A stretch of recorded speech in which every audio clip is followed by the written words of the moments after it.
বিয়ের চাইতে ভালো কাজ পৃথিবীতে হতে পারে না। বিয়ে করলে রিজিক খুলে যায়, কপাল খুলে যায়। ওয়াদাটা কার? চিল্লায় বলেন কার? কাজী নজরুল ইসলাম অল্প বয়সে বিয়ে করেছেন।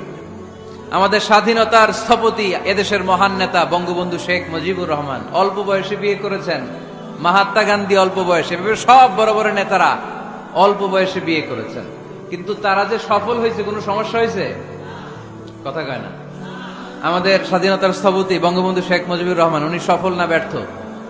চিল্লায় বলেন সফল। তো উনি যে কম বয়সে বিয়ে করে সফল হয়েছে, এই বিয়ে ওনার কোনো বাধা দিছে? কথা বলেন। ঝামেলাটা হইলো ওনারা কম বয়সে বিয়ে করে সফল হয়েছেন, আর আমরা সফল হয়ে তারপরে বিয়ের পিড়িতে বসতে চাই। ঠিক কিনা? সফলতার কোনো শর্টকাট নাই। বিয়ে করেন, সফল বানিয়ে দিবে কে? এজন্য বিয়ে করতে রাজি আছেন তো সবাই? সবাই রাজি? যারা একটা করছেন তারাও হাত তুলছেন। আজকে খবর আছে বাড়িতে গেলে। আল্লাহ তুমি কবুল করো। এজন্য বিশ্বনবী সব সময় বলতেন ফাস্তাউসু বিন-নিসাই খায়রা, নারীদের সাথে ভালো আচরণ করো, কোমল আচরণ করো। নারীরা হচ্ছে কাচের গ্লাসের মতো। কাচের গ্লাস আস্তে করে ধরতে হয়, আস্তে করে রাখতে হয়, আস্তে করে মুছতে হয়। এটা নিয়ে জোর জবরদস্তি করলে এটা ভেঙে যায়। ঠিক কিনা? এজন্য নারীদের সাথে কোমল আচরণ করবেন, ভালোবাসার কথা বলবেন, আপনার স্ত্রীর কাছে আপনার ভালোবাসা প্রকাশ করবেন প্রাণ উজাড় করে। পারবেন? সবাই পারবেন তো? ওই যে ইয়াং ছেলেপেলেরা বিয়েই করে নাই, কয় জি পারমু, মানে আগে থেকেই রেডি।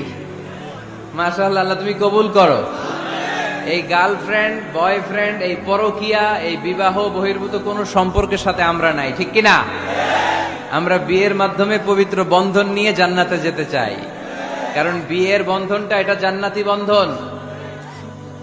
আল্লাহ তাআলা সাইয়েদনা আদম আলাইহিস সালামকে বললেন, তুমি ইয়া আদম উসকুন আনতা ওয়া যাওজুকাল জান্নাহ, তুমি আর তোমার বউ মিলে জান্নাতে থাকো।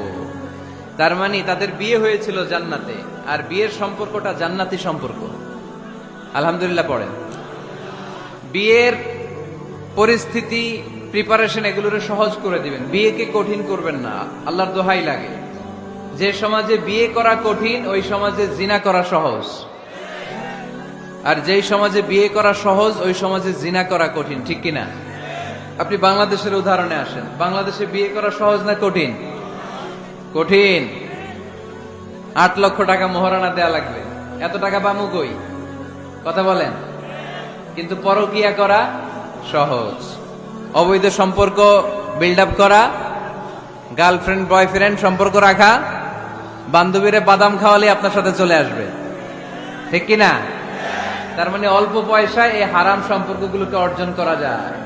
আর বিয়ে করতে চাইলে বাবা বলে আগে নিজের পায়ে দাঁড়া। তো এতদিন কার পায়ে দাঁড়াইছে? কথা কি বুঝতে পারতেছেন? এজন্য কিশোরগঞ্জের ছেলের বাপ মেয়ের বাপ যারা আসছেন, বিয়েটারে সহজ করে দেন, সহজ করে দেন। এই উঠতি বয়সের যুবক যুবতী, কিশোর কিশোরী, তাদের যৌবনের তাড়নায় যে পাপগুলো করে তার একটা পার্সেন্টেজ গুণা আপনার বাবা হিসেবে আপনার আমল নামাতেও আছে না নাই? এজন্য খবরদার, বিয়েটারে সহজ করে দিবেন। আমি যদি কোনো দিন পথ ভুলে যাই, হাত ছানি দিয়ে কাছে নিও, মমতার বন্ধনে আমায় বেঁধে সব ভুল ক্ষমা করে দিও। আমি যদি কোনো দিন পথ ভুলে যাই, হাত ছানি দিয়ে কাছে নিও, মমতার বন্ধনে আমায় বেঁধে সব ভুল ক্ষমা করে দিও। পড়েন আমিন। আমরা সিরাতুল মুস্তাকিমের পথে চলতে চাই কি চাই না?